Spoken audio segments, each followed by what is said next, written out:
Hi guys, I'm Ivory and today I'm going to be doing a 2-day wear test on the LYS Triple Fix Serum Foundation. I'll be showing you how this applies initially as well as checking in throughout the day to show you how it wears. For anyone that's new, I have oily and acne prone skin, so my wear tests are catered towards people with a similar skin type. So if you find that this review is helpful, I will link up in the cards a playlist of all the other wear tests that I've done. My wear tests are not just towards foundations, I do wear tests on other products as well. But all of my wear tests are catered towards people with normally to oily skin and acne prone skin. I know I'm late on reviewing this. I actually had no intention of ever reviewing this. By the time this came out, it was during a time where a lot of different foundations were coming out and I had reviewed those, and by the time I reviewed those, my wear tests take a lot of work. So by the time this came out, I was kind of just foundationed out. So I just never purchased it. I never watched reviews on it. I still haven't watched reviews on it, but so many of you guys still want me to review this. I do have a document on my computer, so whenever someone makes a request, I write it down, and if another person talks about it, I will put a tally next to it, and if enough people want it, then I will go and purchase it. So many of you guys really wanted me to review this, so this one's for you guys. I'm gonna start off by going in with primer first on half the face just to see if primer makes a difference. The primer that I'm using is the Hourglass Mineral Veil, and with all my wear tests, I like to alternate what side I apply primer. So the last wear test I did, I put primer on the side with no mole, but this time I am applying it on the side with the mole. When I edit my videos, that's how I'm able to gauge what side has primer and what side I use a brush and a sponge on. I track the mole. In my culture, I'm Vietnamese. Apparently, it's undesirable to have a mole. When I was younger, the first time I ever met my grandfather, he kept talking about telling my mom to remove this mole. Apparently, it's a sign of disobedience, which, kind of accurately defines me. I was talking to my aunt about it and she said, yeah, when I was younger, your grandfather, which is her father, made me remove my mole. And then a couple years later, a new mole appeared on the opposite side of my cheek. So I guess I'm a rebel, which is so funny because I only get along with that one aunt. So maybe that's why she's my favorite, because me and her are apparently both disobedient. And then on either side, I'm going in with a brush and a sponge just to see how the foundation applies with two very common applicators. The brush that I'm using is the Sigma F47, which is the multitasker. And then the sponge that I'm using is a microfiber sponge from Shot Missy. I will link both of these applicators in my description box. The product is supposed to be a mixture of foundation and skincare at the same time with light to medium coverage that's infused with nourishing skincare like ashwagandha, hyaluronic acid, and turmeric to enhance the look of your complexion. This undetectable serum foundation instantly diffuses the look of dark spots, pores, fine lines, and imperfections without masking your skin's natural beauty. It is cruelty-free, vegan, and gluten-free. The product contains 1 fluid ounce and retails for $22. So this is one layer of the foundation and I only used 1.5 pumps. I originally only had 1 pump on the glass plate, but I think I picked up like 60% of it with the sponge. So then there was not enough for the brush side. So I pumped another half pump and I still have a little bit remaining. As far as coverage, I feel like both sides look pretty neck and neck right now, but I will say that I felt like the sponge just blended a little bit easier. With the brush, I felt like, I don't know, it was a little sticky and just, it was dragging a little bit more than I would like and pulling. So coverage wise, I feel like they look the same, but application wise, I feel like it's just easier with a sponge, but it also could be because I'm just used to using a sponge. And as far as the level of coverage, I would say that this is medium. I mean, I still see the redness and the hyperpigmentation, but it's definitely toned down. So I would say that this is a solid, true medium. What I mean by that is that there's different tiers of medium. There's light medium, and there's medium medium, and then there's medium full. I would say that this is right in the middle, medium medium. I'm gonna go ahead and add a second layer just to my cheeks, just because I want to see how this layers up. You could see like that second layer really helps. So I'm just only gonna add it here because you can see my forehead. I don't have acne, so I really don't see the point of adding a second layer. And then I'm gonna do the same thing on this side. I see a little bit of acne peeking through on my chin and a little bit on my cheek area.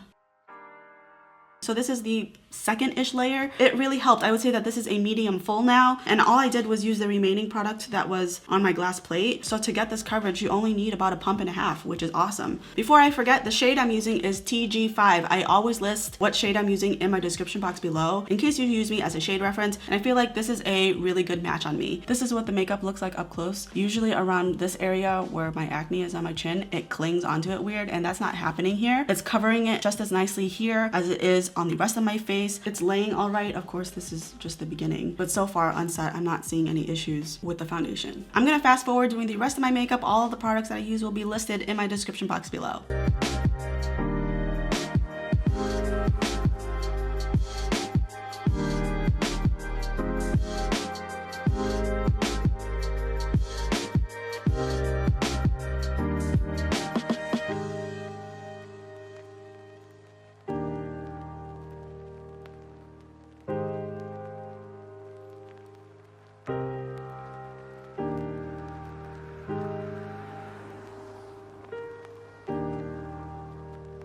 Okay, so now that the rest of my makeup is on, it's starting to settle into my forehead wrinkle. And before I set my foundation, I saw it settling slightly into my smile line, but I just kind of buffed it out and then I set it. So we'll see if it stays smooth. I'll just quickly buff this one out a little bit too. Other than that, everything looks good. So the next time you will see me, it will be in natural lighting at around the halfway point. Okay, so it is the 5-hour mark. So far, the foundation, just fantastic. At the end of my last chicken, I did make note that it was starting to settle on my forehead wrinkle and my smile line. That has completely gone now that my oils have come through, but I definitely don't think I look greasy at this point, and the foundation is holding together wonderfully. On my chin area, it has not yet started to break up. It has not cracked or started separating at all. My nose also looks really nice and smooth. My cheeks, same thing, absolutely perfect. My T-zone, maybe just a little bit worn here. You can see where it's starting to settle. You know, when I scrunch and then I relax it, it has settled just a little bit in those fine lines. Really not that bad and very common for me. My upper lip is looking pretty good. As a whole, the foundation is holding on together really nicely.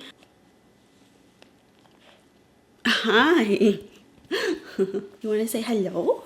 Guys, this is Hazel. She is the current foster that is in my house. In one of my last videos, I'll link it up above, I talked about her. She is the one where my neighbors really wanted her and then gave her back after just a month. So I have her at least till mid-August because we do have to get her spayed. I know. But anyway, in terms of primer versus no primer, it's a small difference. Even though both sides look great, the side with no primer actually looks just a tad bit shiny. I can see it on the high points of my cheeks, and I can see it on my nose as well. On this side where there is no primer, around my nostril, it looks still kind of matte, whereas this side, it looks a little shinier to me. So as of right now, I would say that the no primer side is actually doing a little bit better. But regardless, I am going to blot now. I will list my favorite blotting sheets in my description box below in case you are interested.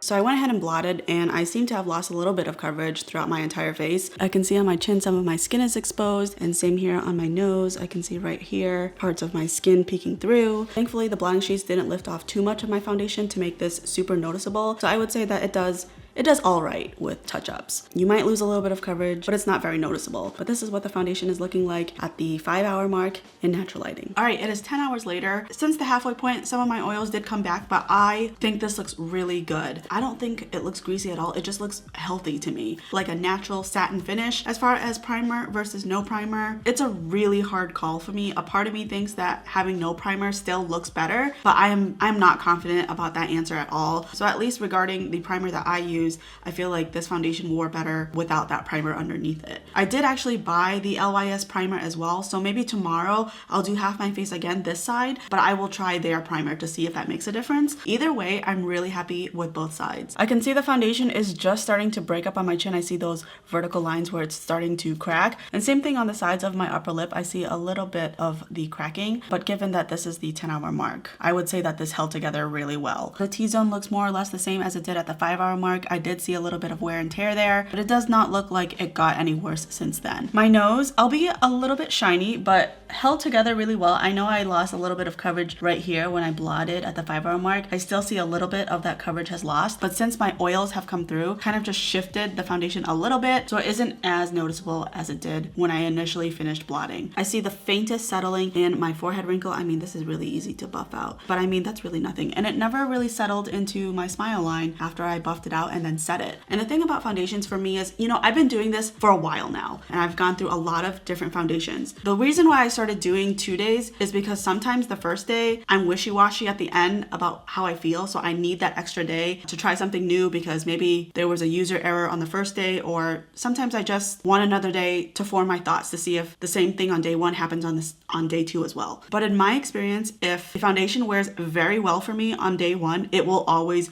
wear well on me. There has never been a case where I really liked the foundation on day 1 and then I liked it less on day 2. The only 2 scenarios I have are on the first day, the foundation is all right, but I need some time with it. And then on the second day, I either like it or I don't. Or on the first day, I really love it. The second day, I'll love it again. So I'm still gonna do a second day because I am curious about their primer. So it'll kind of be a review within a review to see if not only should you get this foundation, but should you also try their primer. So I do think a second day will be helpful in that respect, but that is it for day 1. Good night. All right, it's day 2. I'm gonna go straight in with primer, and I'm gonna do it on the opposite side of my face that I did yesterday. This is called the Secure Skin Gripping Serum Primer. This is a lightweight serum primer that helps balance the look of skin and control the appearance of excess shine throughout the day. It's infused with niacinamide, ginger root, lemon, and grapeseed extract. This primer works to minimize the look of enlarged pores and brighten the appearance of hyperpigmentation and uneven skin tone. Okay, so the primer is very liquidy and thin. It absorbs into the skin right away. You can see it's very sticky. Like if I put my fingers on, you can see it's quite tacky, which I'm super into. I'm hoping that really helps the foundation stay on even longer and better, even though this foundation, you know, I had a great day 1. And I'm just gonna use my microfiber sponge today because that is just what I'm used to. By the way, even though I'm using the Shot Missé one, you guys know that I usually use microfiber sponges from Juno & Co. I knew for a while that they sold them at Target, but I also found out that they also sell them on Amazon now. So in case you don't have a Target nearby, now you can also get it on Amazon. I recently bought the Juno & Co. cleansing balm because someone in the comments, it's always in the comments. If you ever watch any of my videos, read the comments because some of you have really awesome suggestions, but someone said that I should try the Juno & Co. cleansing balm to remove my makeup because it's cheaper than the pharmacy balm and it's also really good. So I bought it and they were 100% right. It does exactly what the pharmacy balm does. It removes my makeup so easily and my skin doesn't feel greasy afterwards, but I get so much more product and it's way cheaper. I wanted to give you that tip too. All right, so this is one layer of the foundation. I think I'm just gonna leave it at that. I can tell this primer, unfortunately, is making it look weird. I can see right in this area, my foundation looks disturbed, and when I'm blending it, it's just like picking up on my sponge and shifting it around, but not adding coverage. It's just moving. So it looks uneven here, and that wasn't happening yesterday. Every single time I add more coverage, it is just shearing it out. And this is the side without primer, and that's not happening on this side.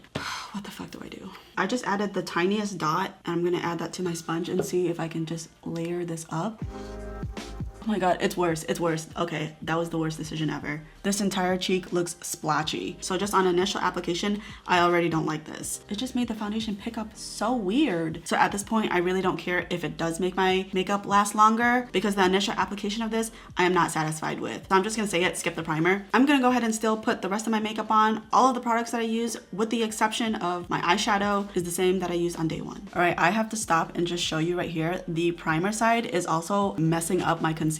Right here in the inner corner on the no primer side, nice and smooth. Right here, I see it just did not blend, and I just see spots of my concealer where it's like super saturated. This has never ever happened. So that just once again confirms the primer is a no-go for me. That's all I had to say.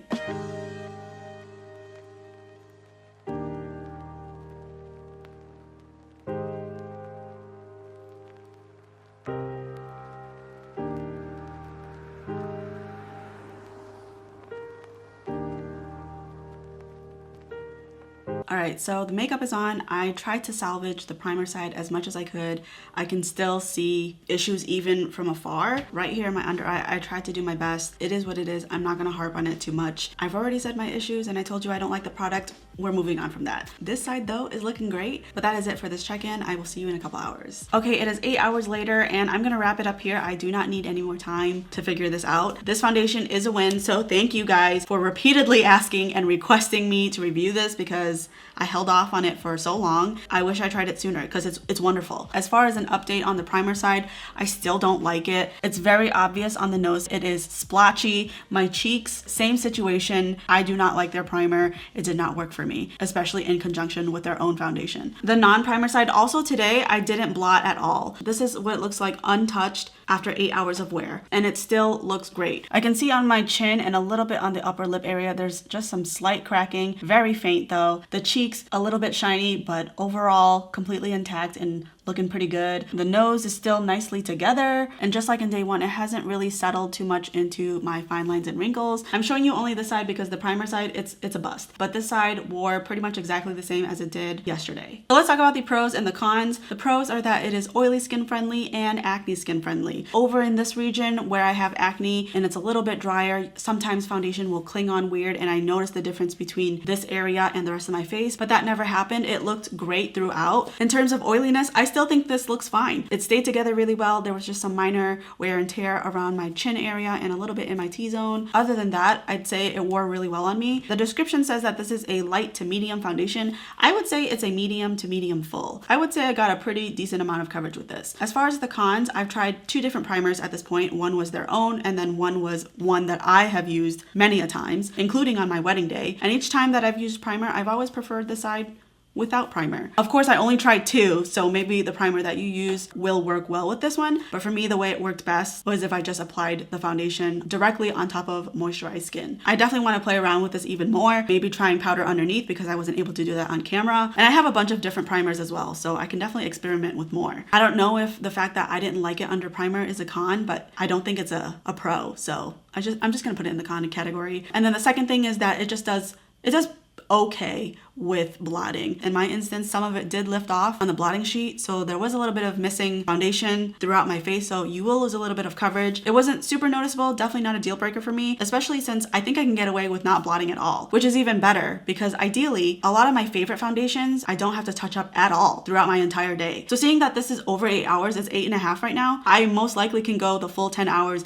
without having to touch up at all. So my lazy ass definitely appreciates that. So I absolutely recommend this foundation. I really enjoyed it. That is it for this video. I hope that it was helpful, insightful, or at least entertaining. And if it was, don't forget to give it a thumbs up and feel free to comment down below what other types of videos you'd like to see from me. And if you haven't already, please consider subscribing. I would love to see you come back. Thank you so much for watching. I will see you in my next one.